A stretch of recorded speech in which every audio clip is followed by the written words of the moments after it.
Billions of fans watch the FIFA World Cup, but very few understand who truly shapes the biggest tournament on Earth. On May the 21st, 1904, representatives from 7 European national associations met in a back room in Paris to sign a charter that would change sports history. They founded the Fédération Internationale de Football Association, FIFA, with a clean mandate to standardize rules and organize international play. For nearly 2 decades, it remained a small, quiet administrative body. Then, Jules Rimet took control. Elected president in 1921, Rimet envisioned football as a force for global unity. In 1926, his faction pushed through a vote to establish an independent world championship, bypassing the Olympic Games. To host the inaugural tournament in 1930, FIFA chose Uruguay, a decision that forced European powers to cross the Atlantic on a multi-week voyage. 13 nations competed, and when Uruguay lifted the trophy in Montevideo, Rimet's experiment was declared a triumph. But even then, before the money and the television cameras arrived, the tournament's foundation was built on backroom negotiations and political maneuvers. As the tournament grew, so did the potential for control. What started as an idealistic project was about to attract men who saw the sport as an engine of global power. In July 1974, a Brazilian former Olympic swimmer named João Havelange took control of FIFA and dismantled its modest, Eurocentric structure. Havelange viewed football as a massive global market waiting to be captured. At the start of his presidency, FIFA represented 89 national associations. Havelange aggressively expanded this footprint, recruiting new members from Africa, Asia, and the Americas until the roster exceeded 200 nations. To integrate these new territories, he grew the World Cup itself, expanding the tournament from 16 teams to a massive field of 32.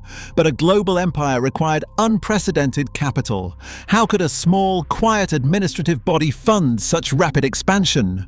The answer lay in the broadcast airwaves. Havelange realized that television could transform a localized stadium game into a universal obsession. In the mid-1970s, he executed a highly strategic maneuver. He consolidated the global television rights for the World Cup. Instead of allowing regional networks to negotiate fragmented local deals, FIFA seized sole ownership of the entire international media pool, negotiating exclusive global broadcasting contracts. This single decision altered the balance of power in global sport. By centralizing the broadcast rights, Havelange created a multi-million-dollar war chest, turning the federation into a commercial giant with immense geopolitical power. Under his watch, FIFA secured massive corporate partnerships, establishing a new hierarchy of global sponsors. What began as a sporting body had evolved into an elite corporate machine. But as hundreds of millions of dollars began flowing directly into Zurich, who was actually monitoring the people who controlled the money? On July the 30th, 1966, a single bounce of a ball at Wembley Stadium exposed a fundamental flaw in the beautiful game. Jeff Hurst's extra-time strike hit the crossbar and bounced downward, leaving referee Gottfried Dienst to rely on a linesman's split-second judgment to award England a highly contested goal. 20 years later in Mexico City, Tunisian referee Ali bin Nasser failed to spot Diego Maradona using his fist to punch the ball into the net. The human eye had failed again on the grandest stage of all, but the breaking point arrived during the 2002 tournament in South Korea. A series of highly contentious knockout decisions against Italy and Spain, including disallowed goals and controversial red cards, shattered the illusion of objective refereeing. Match officials became the ultimate points of failure, isolated under the glare of global broadcast cameras. Outrage spread beyond stadium stands, transforming into systemic doubt. How could a multi-billion-dollar sport protect its integrity when its ultimate arbiters were entirely unassisted? In June 2010, the pressure on football's governing bodies reached a limit. During the World Cup in South Africa, Frank Lampard's strike against Germany bounced a full yard over the goal line, but officials waved play on.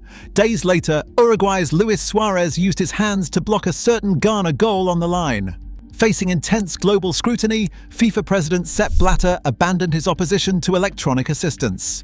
By July 2012, the International Football Association Board, or IFAB, formally altered the laws of the game to approve goal line technology. Systems like the camera-based Hawkeye were fast-tracked for the 2014 tournament in Brazil, yet resolving goal line disputes was only the beginning of a wider modernization program. In 2016, IFAB authorized trials for the video assistant referee, leading to its full deployment at the 2018 World Cup. FIFA claimed VAR reduced clear and obvious errors by 38%, but the subjective nature of reviews sparked immediate debates.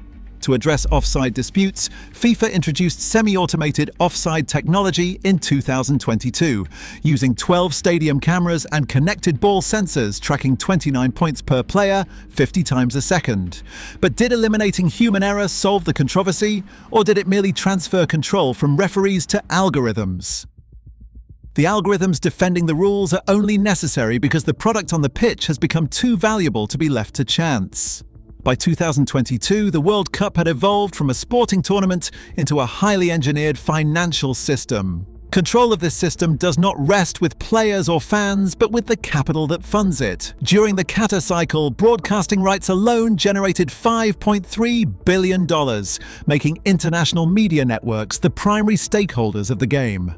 To maximize stadium yields, FIFA secured $3.6 billion through ticketing and exclusive hospitality packages, reserving premium spaces for corporate elites. On location, an NFL specialist secured exclusive global rights to operate these luxury programs, driving matchday returns to historic heights.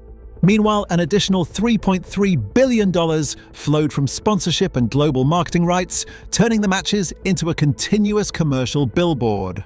When 1.5 billion viewers tuned in for the 2022 final, they anchored a global audience that corporate partners paid billions to reach. This immense money flow operates as the ultimate mechanism of governance, dictating kickoff times, host selections, and the rules of the sport. Behind the stadium lights, the ultimate authority of the match has migrated from the grass to a silent network of cables, fiber optics, and remote video rooms. The referee on the pitch still blows the whistle, but every whistle is now monitored, verified, and sometimes dictated by a closed communication loop. Real-time decisions no longer rely solely on human eyesight. They depend on constant data streams, multi-angle video feeds, and localized tracking layers. This infrastructure operates as an invisible hand, reshaping authority in the fraction of a second it takes to transmit a signal. By filtering every key decision through a proprietary network, football has quietly shifted control away from the individual on the field and into the hands of the governing body that manages the system. In 2017, the FIFA Council approved a massive expansion, a 48-team World Cup featuring 16 groups of 3 and 80 matches. Gianni Infantino's administration projected this format change would generate $1 billion in extra revenue and $640 million in profit.